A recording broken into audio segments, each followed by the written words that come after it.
Welcome to Ellis B. Feaster's Radio Air Check and Classic TV channel.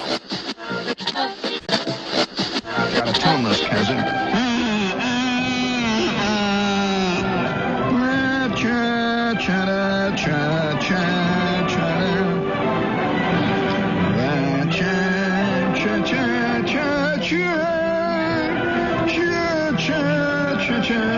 The sweetest music this side of Dante's Inferno, coming your way coast to coast.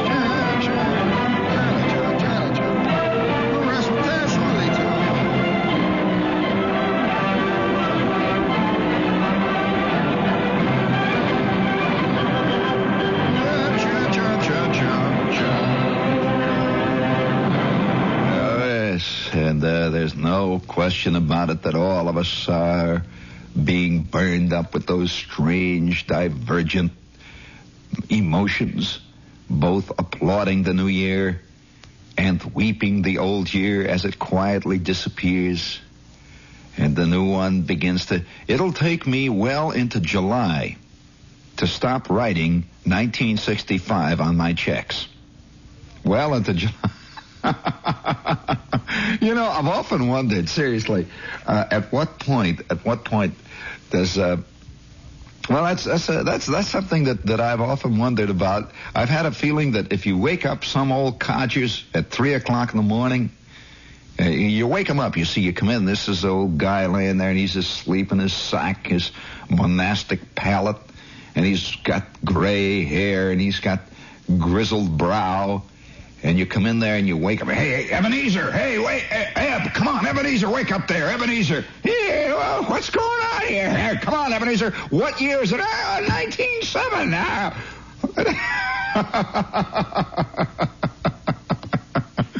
I really do. I believe that some people at a certain point in their life, they all years that come on are not official years. They're phony years. And they're not real years. And each year that comes as they go quicker and quicker and faster and more swirling into that great, fantastic abyss of time, each one of these new years is looked upon as one of these, is it Johnny come lately, Jim Crack year? Why, what kind of a year is 1966? It's ridiculous. Doesn't even sound right. Now, let me tell you, 1933. Now, there's a year. That sounds like a year, 1930. You know, I once talked to... In fact, I talked to a guy who told me a wild story about the greatest, most fantastic New Year that he ever was involved in. And it was the kind of New Year that comes once every 100 years. It was the turn of the century. And I imagine there are some guys listening right now tonight who remember the turn of the century, who remember when they first wrote 1900 instead of 1899. And there was a tremendous, there was a great national wild scene that occurred. In fact, it occurred all over the world, you know, that when the year 1900 came in, many prophets had said, and that was with a PH there, many prophets had said, and I see the end of the century will also mean the end of the world as we know it.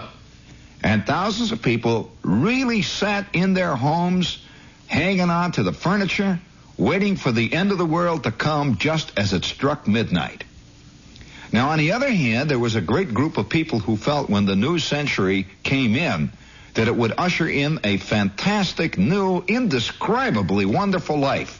That would just be, just would go on and just never stop. Of course, naturally, they had no concept that the 20th century, and I suspect that ultimately the 20th century will go down in history as the century of the great wars. I think that by the time the 20th century is over, more people will have died in battle, will have died as the result of wars, one way or another, one kind or another, than all the centuries combined. As a matter of fact, I think somewhere along the line I read a statistic. Now, I can be very wrong on this. I can be definitely corrected.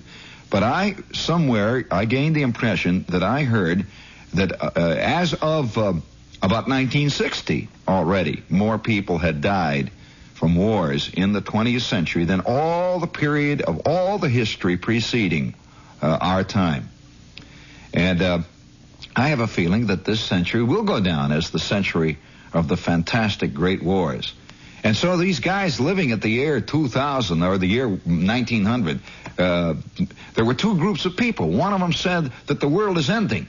This is going to be it. And the other group said that the world is going to be fantastic. It's going to be the greatest world that man has ever seen.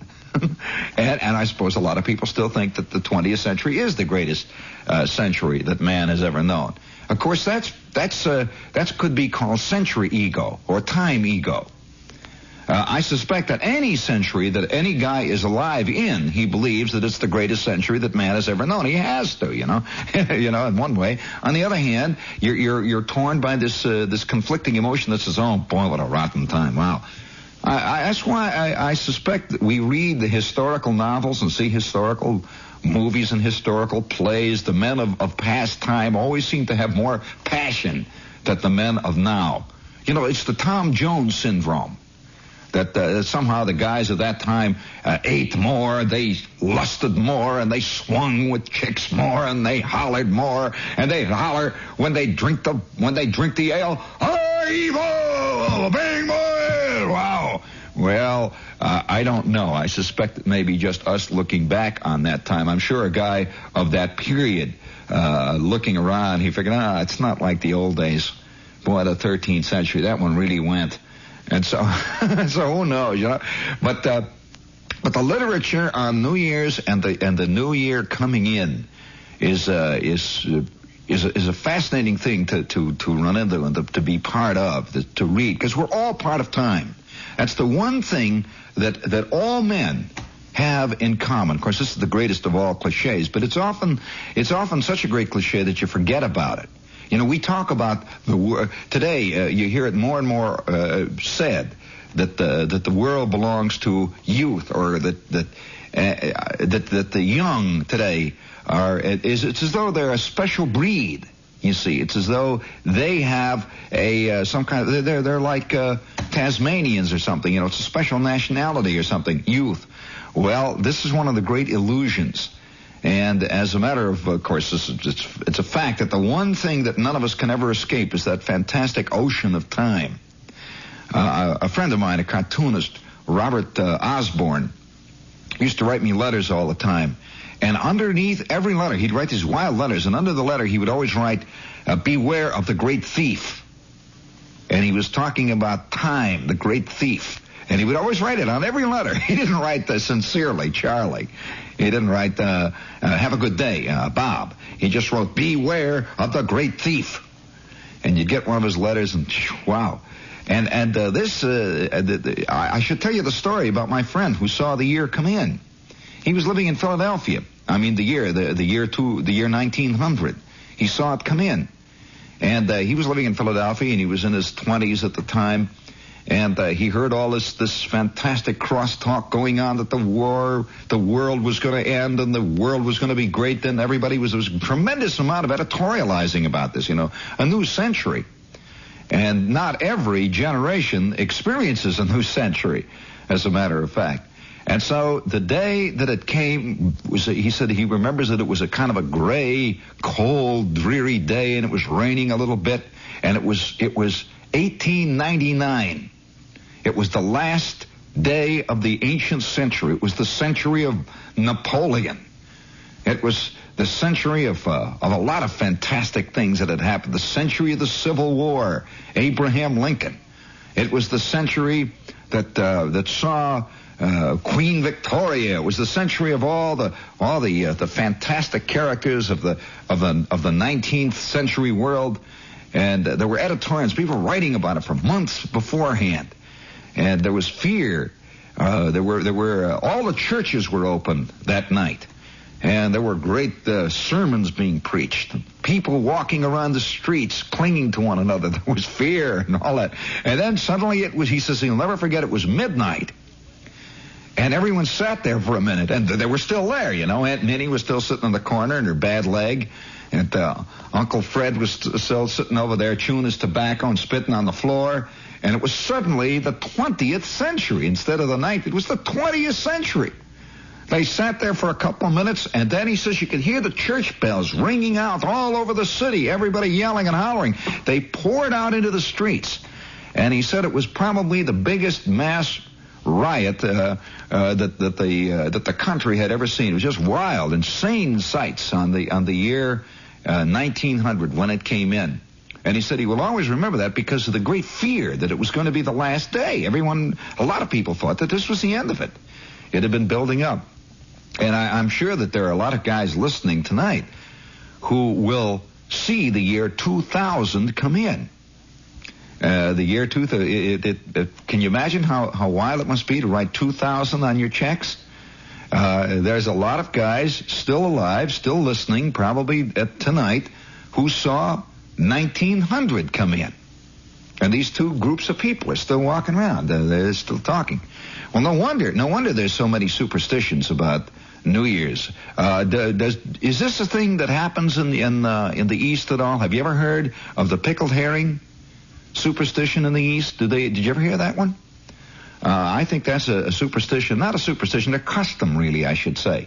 It's a custom that came out of Middle Europa, and I remember as a kid, my grandmother was sitting around. She's passing out the little thimblefuls of bad wine. The only time she would let anybody drink wine in her house was on New Year's, and it was a New Year's night, and in about 10 minutes it would be the New Year, and the radio was playing. They always had the radio on. Somehow the radio played an important part when I was a kid in New Year's. And whoopee parties. My mother and father, all I remember is one succession of New Year's after another with a babysitter.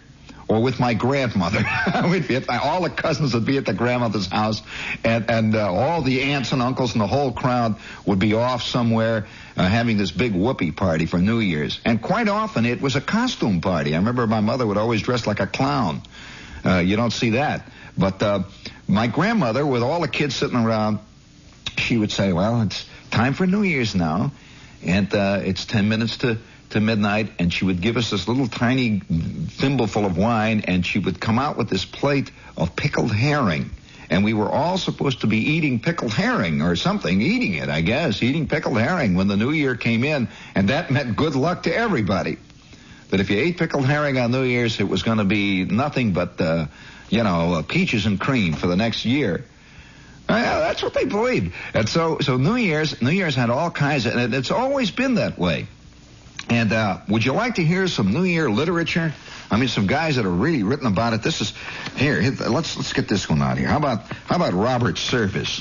His great poem New Year's Eve. Before we go into this, let's give the last one for the year. This is WOR AM and FM New York. Hit the little button there. Get that whoopee stuff going, man.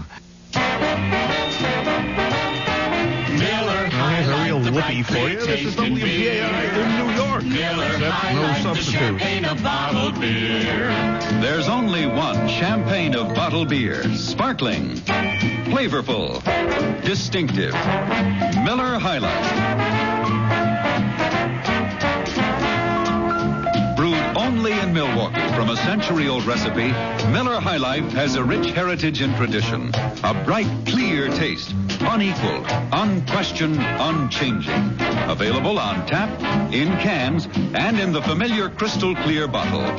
Miller High Life is always sparkling, flavorful, distinctive. Enjoy Miller High Life yourself.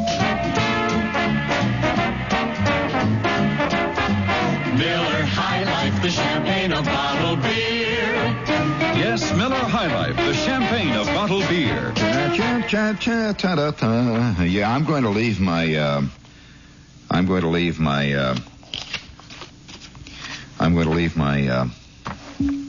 resolutions for the next show. Yeah, I've got a whole set of them. I've been compiling them now for the last 6 or 7 weeks, very seriously. And just to give you a little clue, in the coming year, I'm not going to be a smart guy. I'm going to be I'm going to give the time a lot. the next year. I'm going to give the time. I'm going to play a lot of good music and be very nice. And before we go into that, we'll have to do a commercial. I'm going to practice doing them very seriously. You know, I have a trouble with that. But a funny look comes in my eye when I give a commercial. But we have with us tonight Rover. And I hope that you will drive throughout the next year in a brand new Rover 2000. If nothing else, it'll mean that you'll be driving one of the great cars of the world. And also, you will be driving one of the safest automobiles in the world. If you'd like to try to get through 1966, or whatever the heck year it is, if you would like to get through 1966 and still have a whole pelvis, I would like to suggest you investigate the Rover 2000. Considered one of the safest automobiles ever built and one of the most beautiful and one of the best designed cars to come out and off the drawing boards in many, many a year. It's a beautiful car. It's the Rover 2000.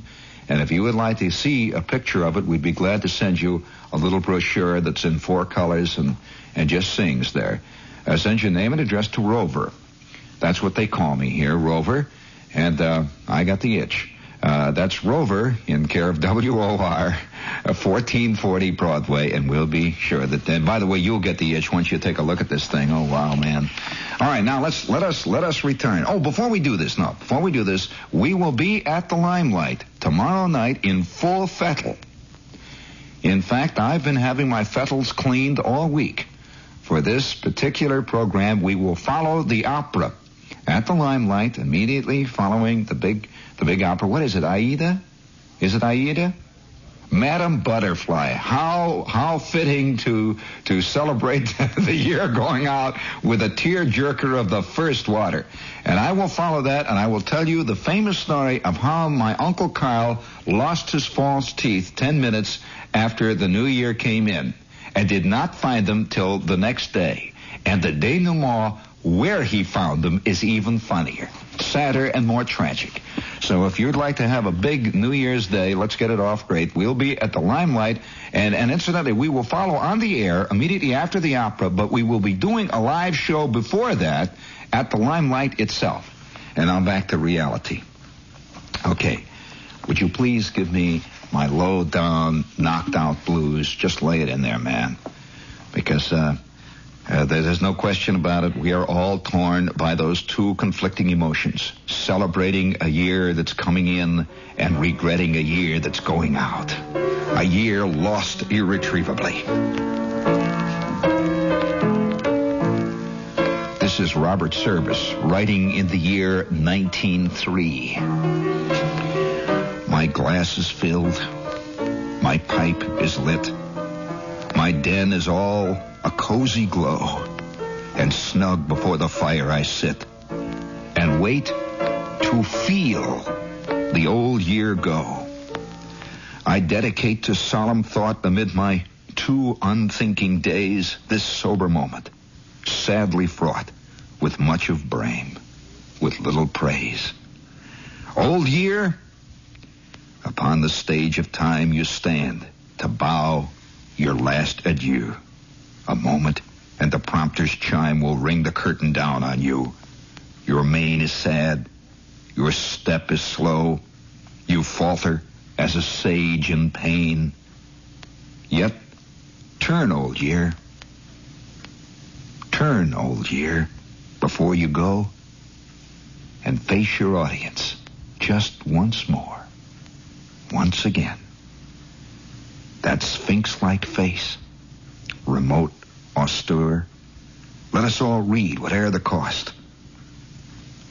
Oh, maiden, why that bitter tear? Is it for a dear one you've lost? Is it for fond illusion gone in the last year? For trusted lover proved untrue? Oh, sweet-faced girl, so sad, so wan, what hath the old year meant to you? And you, oh neighbor on my right, so sleek, so prosperously clad, what see you in that aged white that makes your smile so gay and glad? What opportunity unmissed? What golden gain? What pride of place? What splendid hope? Oh, optimist, do you read in that withered face? And you, deep, shrinking in the gloom? What finds you in that filmy gaze? What menace of a tragic doom? What dark, condemning yesterdays? What urge to crime? What evil done? What cold, confronting shape of fear? Oh, haggard, haunted, hidden one, what see you in the dying year? And so from face to face I flit, the countless eyes that stare and stare, some with approbation lit, and some are shadowed with despair. Some show a smile, and some a frown, some joy and hope, some pain and woe. Enough. Oh, ring the curtain down, old weary year, it's time to go. My pipe is out, my glass is dry, my fire is almost ashes too. But once again, before you go, and I prepare to meet the new old year, a parting word that's true. For we've been comrades, you and I. I thank God for each day of you. There, bless you now, old year. Goodbye. It's not bad, is it? That was Robert Service writing in 1903. That's the same guy who wrote The Face on the Barroom Floor. Do you want to hear another Robert Service, more in the tradition of Robert Service? He's fine. I'll tell you, when it comes to celebrating New Year's, you can't beat Service. Bring on a little more of that rotten ragtime music. This is Robert Service writing in the year 1897. Oh, it's cruel, cold on the waterfront, silent and dark and drear. Only the black tide weltering, only the hissing snow, and I alone like a storm-tossed wreck on this night of the glad New Year, shuffling along in the icy wind, ghastly and gaunt and slow. They're playing a tune. You can hear it now. They're playing a tune in McGuffey's saloon. It's cheery and bright in there. God, I'm weak. Since the bitter dawn, never a bite of food. I'll just go over and slip inside. I mustn't give way to despair. Perhaps I can bum a little booze. The boys are feeling good. They'll jeer at me. They'll sneer at me. They'll call me a whiskey soak. Have a drink. Well, thank you kindly, sir. I don't mind if I do. A driveling, dirty gin joint fiend, the butt of the barroom joke, sunk and sodden and hopeless. Another? Well, here's to you. Yeah, I see him now. Old McGuffey is showing a bunch of the boys how Bob Fitzsimmons hit. The barman is talking to Tammany Hall, and why the ward boss got fired. I'll just sneak into a corner. They'll let me alone a bit. And the room is reeling round and round. God, I'm tired. I'm tired. Roses she wore on her breast that night. Oh, their scent was sweet. Alone we sat on the balcony and the fan palms arched above. The witching strain of a waltz by Strauss came up to our cool retreat. And I prisoned her little hand in mine, and I whispered my plea of love. And then sudden the laughter died on her lips. And lowly she bent her head. And oh, there came in the deep, dark eyes a look that was heaven to see, and the moments went. And I waited there, and never a word was said. And then she plucked from her bosom a rose of red and shyly gave it to me. Then the music swelled to a crash of joy, and the lights blazed up like day. And I held her fast to my throbbing heart, and I kissed her bonny brow. She's mine forevermore, the violins seemed to say. And the bells were ringing the new year in. God, I can hear them now. Don't you remember that long last waltz with its sobbing, sad refrain? Don't you remember that last goodbye and the dear eyes dim with tears? Don't you remember that golden dream with never a hint of pain, of lives that would blend like an angel's song in the bliss of the coming years? What have I lost? What have I lost? Oh, forgive. The red rose is faded now, and it's 50 years ago. 'Twere better to die 1,000 deaths than to live each day as I live. I've sinned. I've sunk to the lowest depths. But I've suffered. Hark, I can hear the bells. Look, I can see her there, fair as a dream. It fades. Now I can hear the hum of the crowded court. Look, the judge is looking down. Not guilty, I swear. The bells, I can hear the bells again. Ethel, I come, Ethel. Get up, old man, it's 12 o'clock. You can't sleep here, you know. Come on, get up. Say, ain't you got no sentiment? Come on, lift up your muddled head. Have a drink to the new year. Come on. Come on, now drop before you... That darn old dirty... Hey! My God, boys. Look, he's dead. He's dead, boys. That was, wow. Wow. He pulls out all the stops, doesn't he? That was, Robert Service, 1897. Now, do you want to hear another view? How much time do we have? We got plenty of time. You want to hear another view of New Year's? This is to me, this is one of my favorites. This is George Ade, and this was written in 1899. And this was just before that big New Year.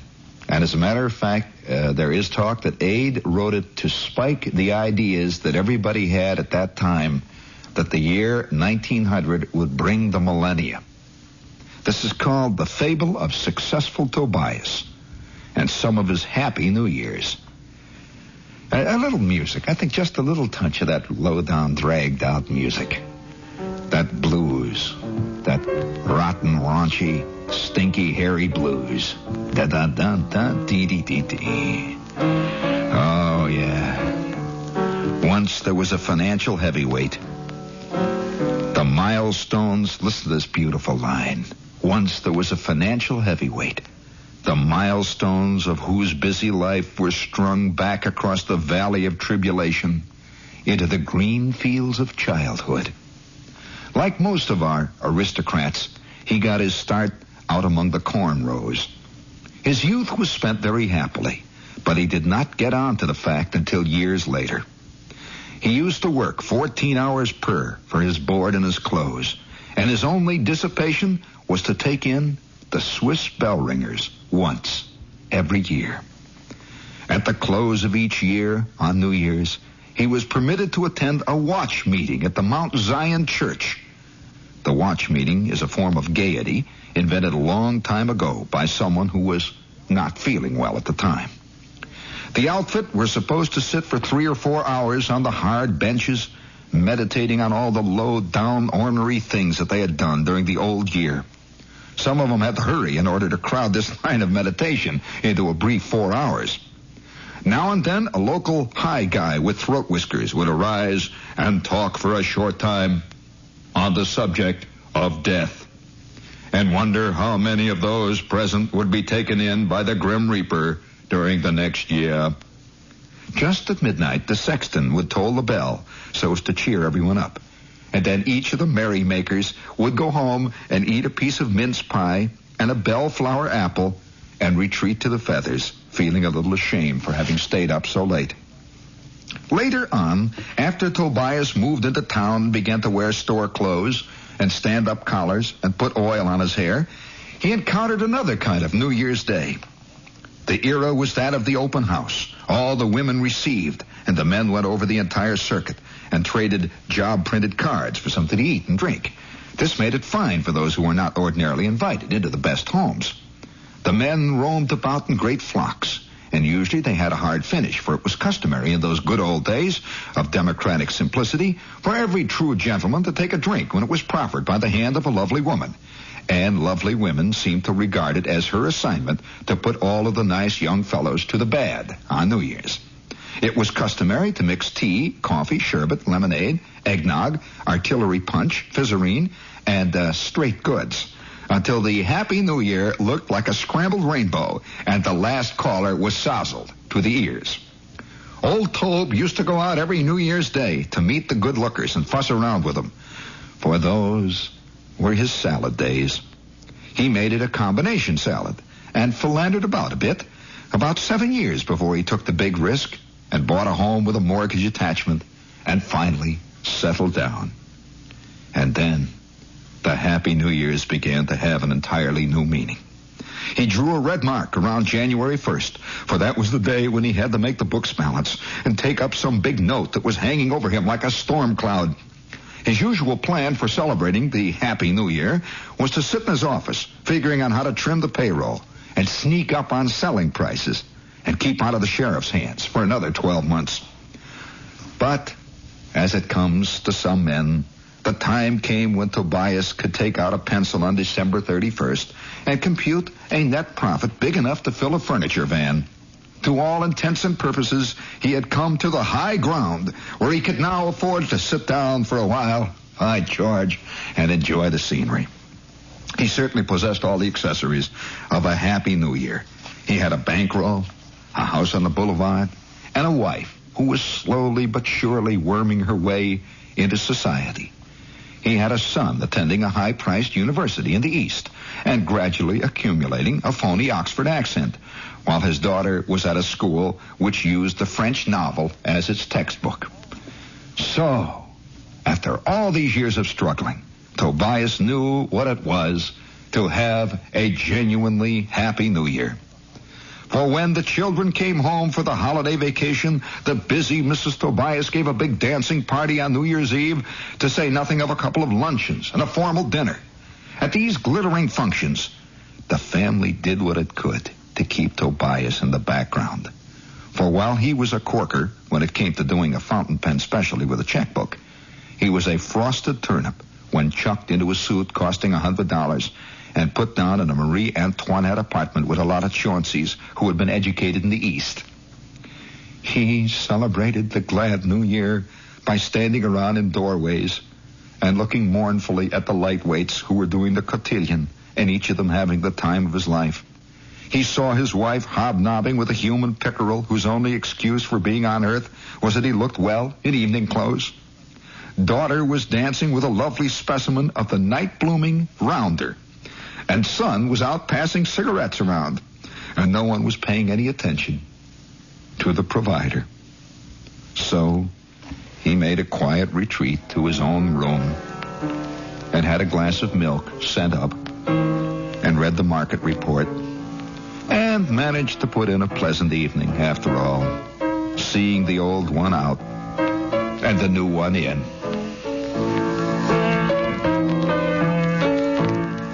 Do you want to hear the greatest moral of all? Just bring that music in. Don't leave it go. The greatest moral of them all. This is George Ade's moral to his fable. Moral. One new year is just about as happy as another.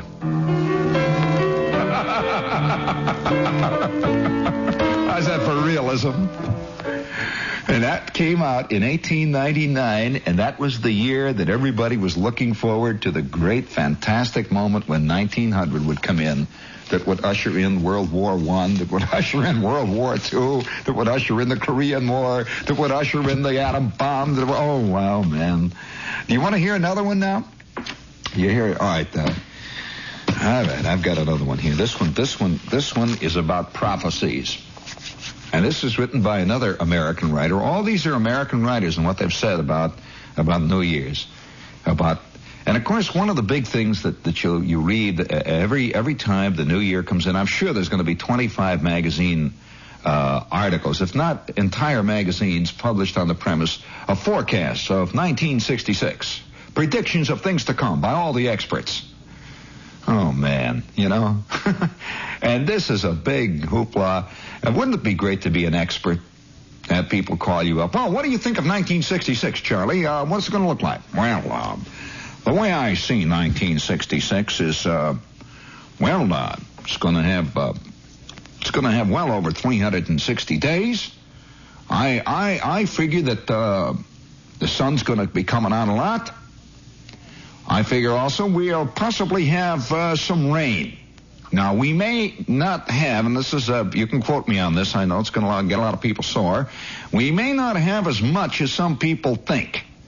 But on the other hand, and you know who I'm talking about, we're going to have a heck of a lot more than a lot of guys think. Right.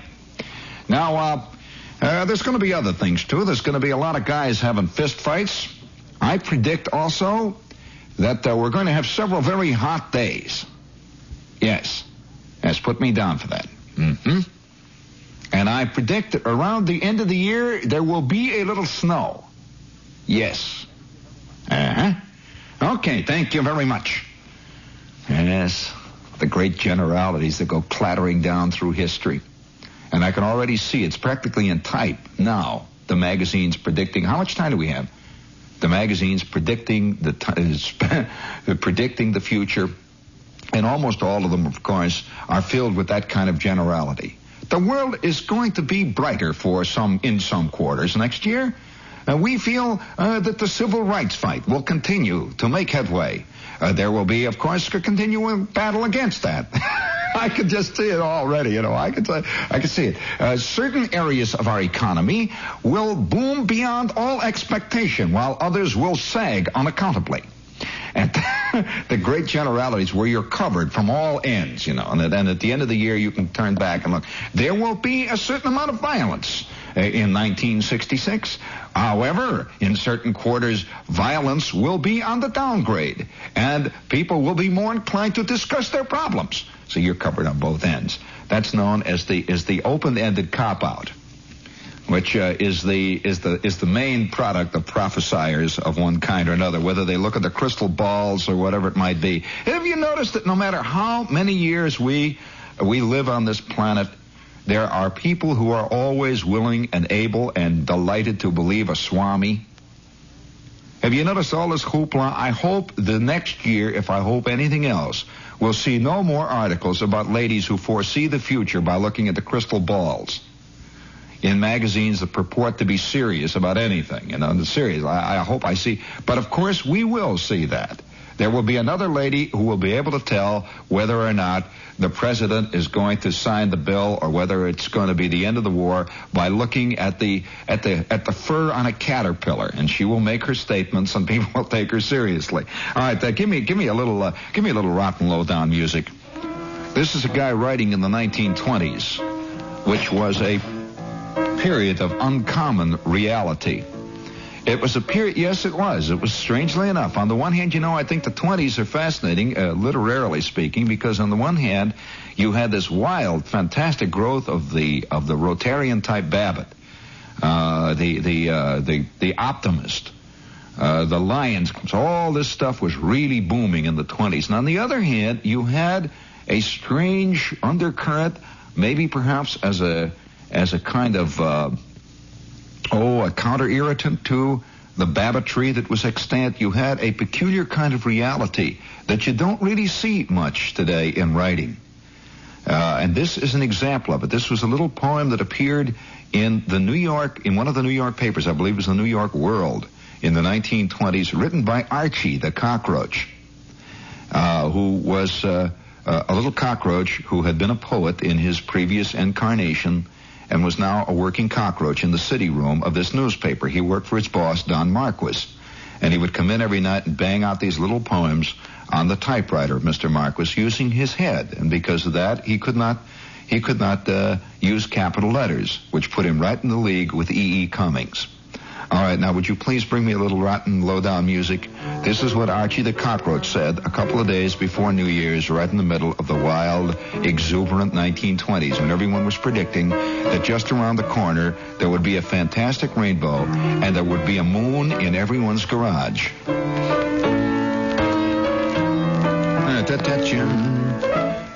The papers are full of the prophecies of preachers, professors, and laymen, to the effect that this human civilization is on the way out. And it looks to an insect such as I, Archie, very possible. The only thing I wonder about is why the human species calls it a civilization. Human society has never been as well organized as a hill of ants. That's a fact, boss. Or a hive of bees. And all the ancient sites of civilization are now, and listen to this, boss, in the possession of insects. I repeat, all the ancient sites of civilization, boss, are now in the possession of insects, who are far superior in organization, and I might also say in their ethical practices. Spiders bite the mummified feet of the pharaohs of Egypt right now, this minute. And the kings of Babylon are covered with fleas, which they are, and listen to this, too defunct to feel. Archie the cockroach. Oh, one thing else, boss, about them prophecies. I wouldn't take them too seriously, boss. That is a message from Archie the cockroach, from the pen of Don Marquis in the middle of the 1920s. And I can reiterate that.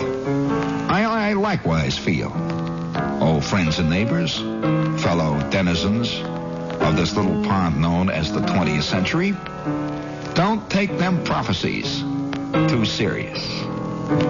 Don't take yourself too serious, friend. You may live to see another one if you don't. But then again, there's no guarantee of that either, is there? How about this other one? What do you think it's going to be like, huh? Is it going to be any different than the last one? Is your knee going to get better? Are you going to finally straighten up and lose weight and get a flat stomach and write that fantastic epic poem about man's inhumanity to man? Are you going to finally learn how to play the guitar? Huh? Are you going to reach that high road, that plateau?